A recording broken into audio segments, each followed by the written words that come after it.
आपकी ही हुकूमत थी, बताए किसने उसको अरेस्ट करवाया था? आप बचा सके थे? ये ईमान कमजोर होता रहा है। मैं समझता हूं आज एक सैड डे है।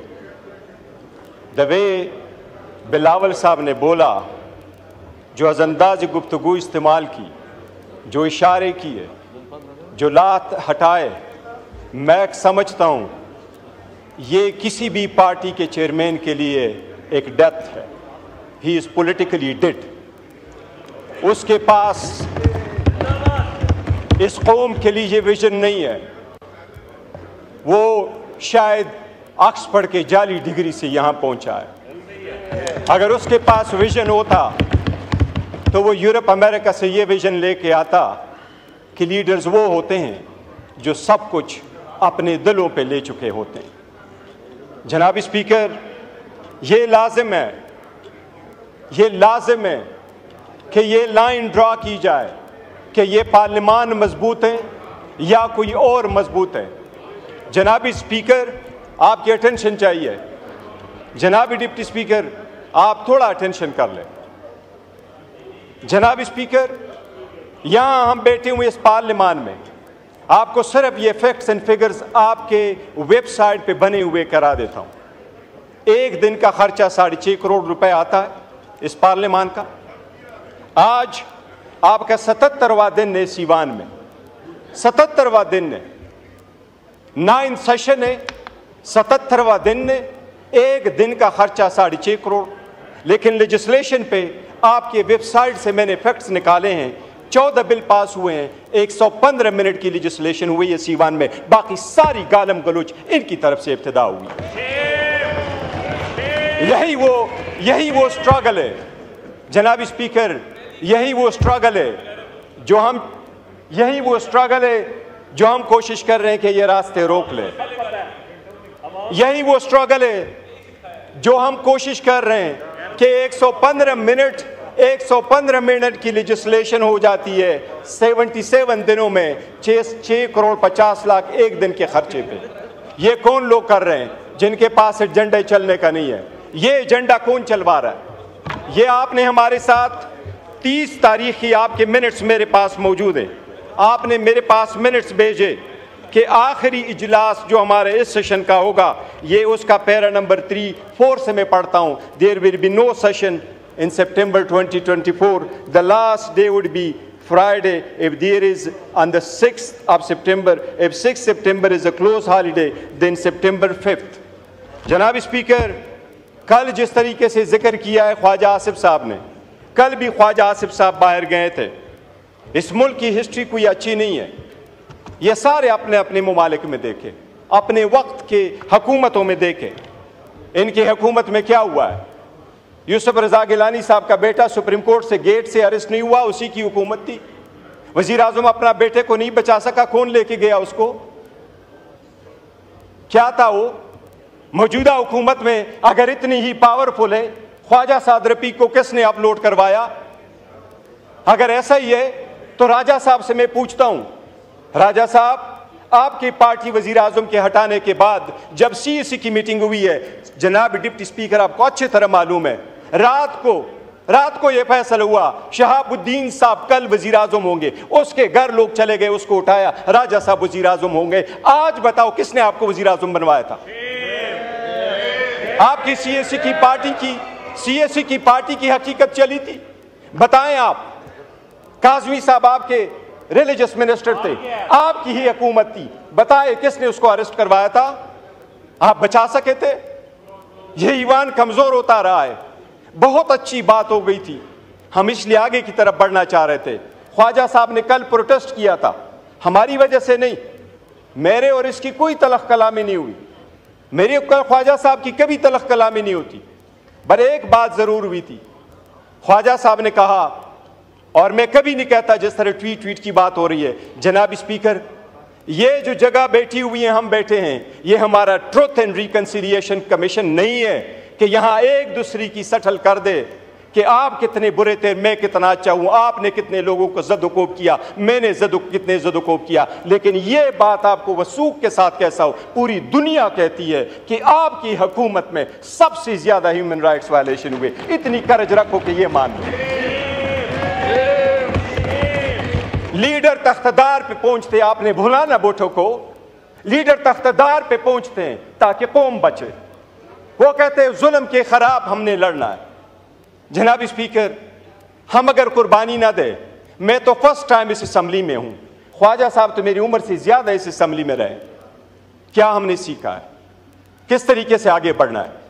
ख्वाजा साहब को मैंने ये लफ्ज़ सिर्फ कहा, मैंने कहा ख्वाजा साहब इस कमेटी में हम बैठे हैं, ये तो हमारी एक प्रपोजल थी। ये प्रपोजल सबसे पहले तो आपके अपोजिशन लीडर ने बनाया है। मैं इस बंदे को बड़ा दाद देता हूं। I am so proud of your legacy Umar, so proud of your legacy. ये लेगेसी है। बताएं 22 साल में एक लफ्ज कोई एक बंदे का निकाले कि इस ईवान से स्पंज हुआ, हम सारे बाहर चले जाएंगे। इस ईवान में जब 22 साल रहा है, एक लफ्ज कोई स्पंज होने वाला बताए। मैंने आपसे कल रिक्वेस्ट की थी ख्वाजा साहब से।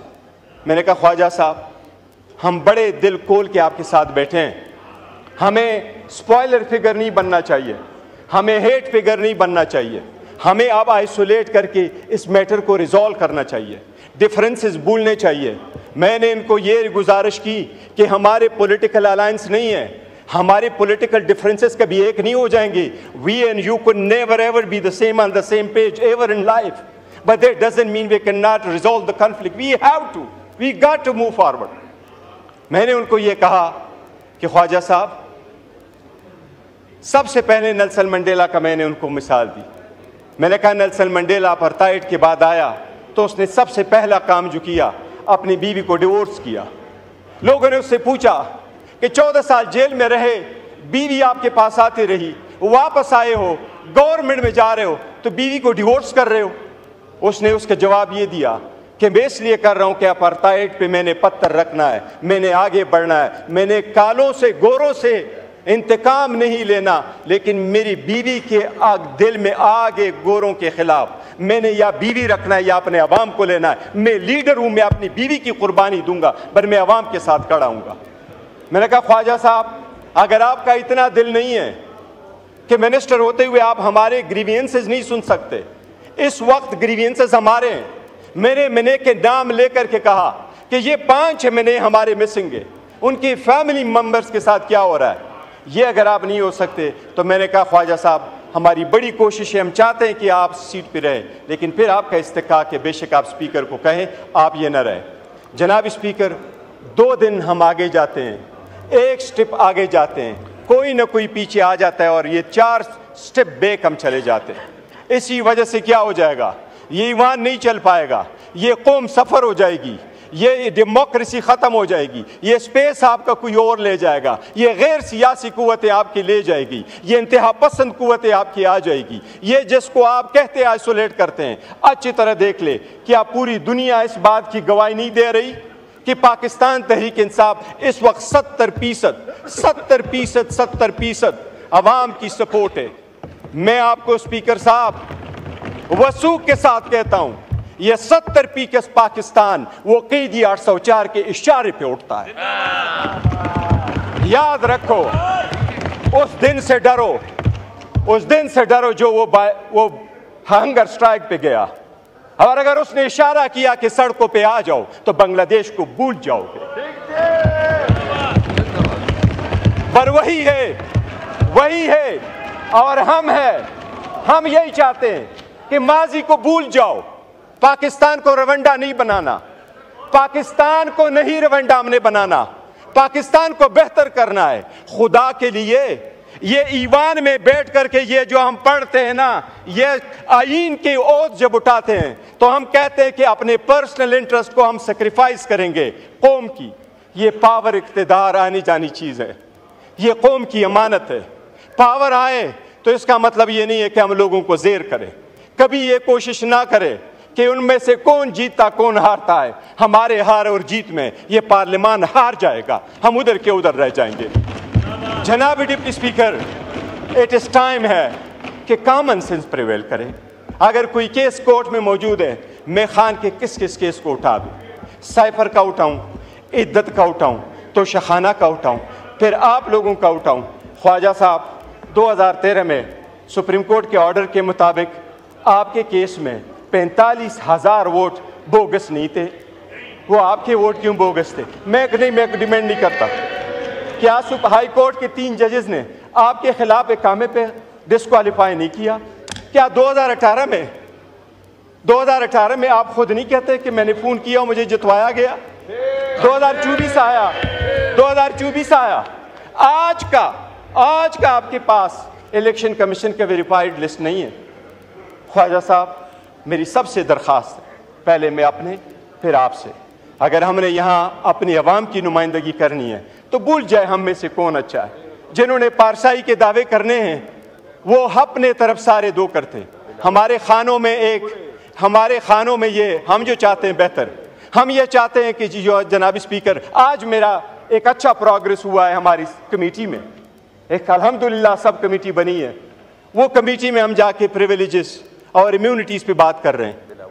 मैंने सारी बातें की, मैंने उनको कहा स्पीकर साहब, मैंने ये जिक्र किया, कहा ये कि इम्यूनिटी के लिए रखो, MPA मिनेस के लिए, कि 15 दिन पहले अरेस्ट नहीं होंगे, 15 दिन बाद अरेस्ट नहीं होंगे। मैंने कहा हमें VIP कल्चर नहीं चाहिए, हमें अरेस्ट करते जब चाहे अरेस्ट करें, हम VIP कल्चर नहीं चाहते। हम डिग्निटी और रिस्पेक्ट के लिए बैठे, VIP कल्चर के लिए नहीं बैठे। हमें स्पेशली ना खड़ा करो कि आपको VIP पास इशू, आप एयरपोर्ट में चले जाओ। हम क्यों में खड़े होंगे अमेरिकन की तरह? हम जाएंगे ब्रिटिश की तरह, हम सारे जाएंगे। जनाब स्पीकर, एक नई शुरुआत की ज़रूरत होगी अगर मुल्क को बचाना है। अगर हमने किसी थर्ड फोर्स को ये पावर नहीं देना तो एक स्टेप बैक भी जाना पड़े तो हमें जाना होगा। हमने करना अगर है तो मैं ख्वाजा साहब बस इनफ, हम चाहते यही है कि डिफरेंसेस रिजॉल्व करें। अगर एक दूसरे को ये दिखाएंगे कि किसका कितना रोल था, तो हमरी कभी कभी लफ्ज़ इस्तेमाल नहीं करता वो हमाम का, लेकिन इसमें किसी की हालत अच्छी नहीं है। ये सबसे बड़ी कर्ज हो कि घर से इब्तिदा कर।